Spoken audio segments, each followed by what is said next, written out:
Hi there, everybody. Welcome to another album review. My name is Christian Eschbach. Hey there, everybody. Second attempt on this one, since every Tracy Chapman album almost took 2 attempts to do. We are talking about the end. This is it. This is the wrap up for Tracy Chapman. Tracy Chapman has not released an album since the 2008 Our Bright Future album. What we're talking about today is the Collections album and the Greatest Hits album. I have talked about every song on these two albums already in some degree or another when I've covered every last one of the albums, so I'm not going to get into that. What I am going to do is I'm going to give you a quick comparison between the two albums, let you know what's on the two, what I think of the difference between the two, and then I'm going to give you a list of what my list of greatest hits or collection would be for Tracy Chapman.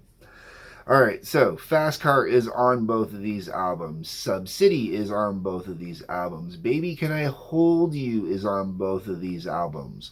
The Promise is on both of these albums. I'm Ready is only on this album. Crossroads, both albums. Bang Bang Bang, both albums. Telling Stories, both albums. Smoke and Ashes, both albums. Speak to the World, both albums. Wedding Song, only on this album.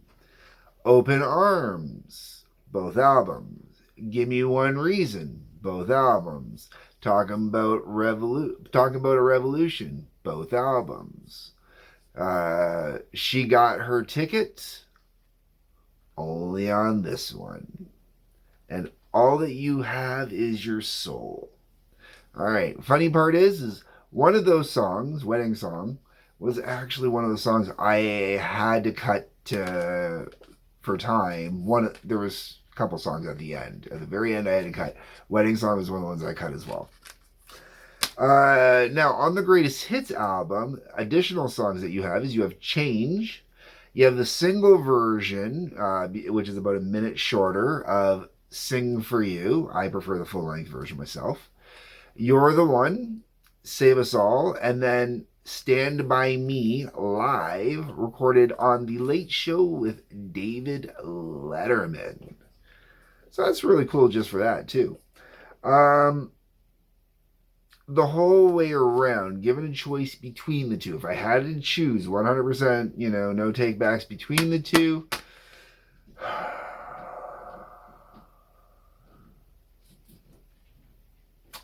most likely I'm going to go with the Greatest Hits. I really dig I'm Ready. I think I'm Ready should have probably been on here. Wedding Song theoretically could have been on here as well. She Got Her Ticket. Well, I enjoy the tune. Didn't need to be on here. I would have switched out I'm Ready and Wedding Song probably with Bang Bang Bang and I almost want to say Smoke and Ashes. That's just me. But now let's get to my list. Now my list is 73 going on 74 minutes.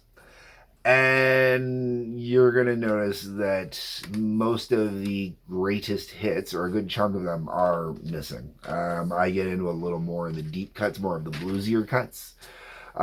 So, to finish up my whole entire retrospective of Tracy Chapman, all right, and what I would define as, what I would put together as a greatest hits album, or an album I would use as my view and perspective to turn you on to Tracy Chapman. This is what I would put together. And this is just in order of when the albums were released, okay? So don't read too much into this.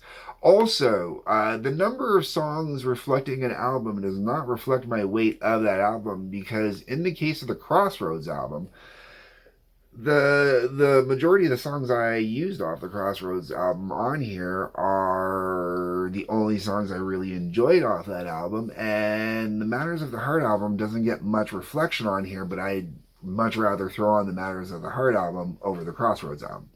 So, once again, what I put on here is not a reflection of the albums themselves. It's just the songs I would like to hear if I'm putting together a greatest hit CD. So, I've got between up to 70, to play it safe, I got 74 minutes, 78 if I'm really being pushy.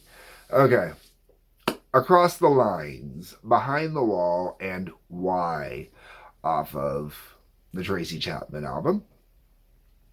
Behind the Wall, I think, is an absolutely wonderful song, and I think having an a cappella track on here is really important, especially considering everything going on.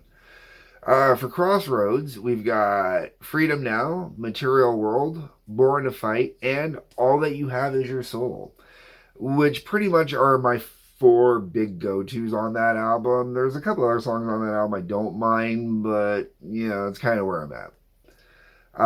Matters of the Heart. So going through doing Matters of the Heart and trying to figure out what I was going to cut and what I was going to leave and what I really wanted on there and whatnot, it was the title track. At the very end, the title track was the only one I left from Matters of the Heart.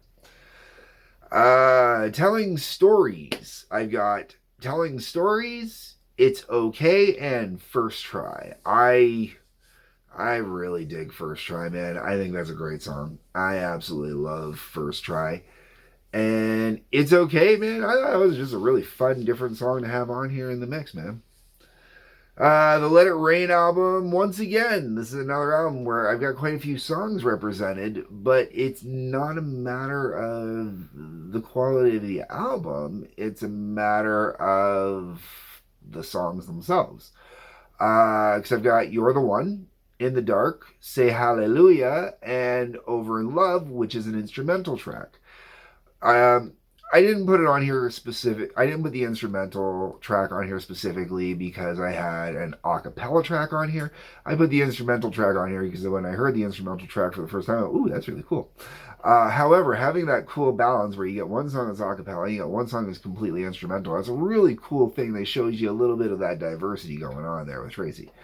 Then we're on to the Where You Live album, and I've got Change and Before Easter from there. That album took a little work trying to whittle it down because I think I ended up having 4 tracks on there originally from that album, and I really kind of had to go back and forth, back and forth, back and forth over which ones I wanted to keep.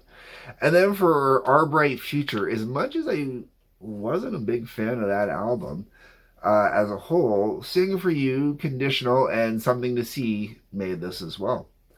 The whole way around, I really think this is a great list that represents a lot of Tracy Chapman's bluesier side.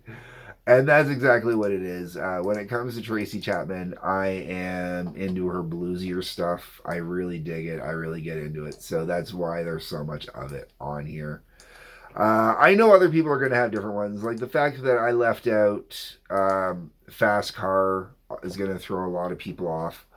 The fact that I left out actually quite a few of the singles. But as I mentioned, a lot of the singles, they don't do a lot for me. You know, a lot of the greatest hits, especially with the earlier albums, I think the deep cuts are the better tracks. And, you know, compared to both of these albums, like you got, 18 tracks on this one, and you got 16 tracks on this one. I actually have a shorter runtime than both of these albums, and I've got 20 tracks on it. So I really do think I got a little more variety and expression on mine, and I think it represents a little more of the Tracy Chapman I would really like the world to see. I don't know. Those are my thoughts. Those are my views. Those are my opinions. If you're putting together a greatest hits album for Tracy Chapman, and you have no more than 78 minutes, I'll give you up to...